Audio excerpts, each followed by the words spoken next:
ভাল অভিনয় কৰিব পাৰা তুমি, যেন সকলো সত্যই অসত্য বুলি একোৱেই নাই। বহু দূৰ আগুৱাই আনি এৰি দিলা অকলশৰীয়া কৰি।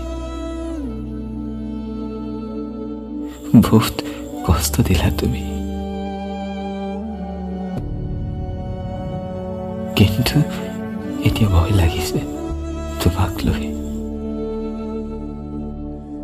যদি এনে অভিনয় তোমাৰ সৈতে কৰে আন কোনোবাই,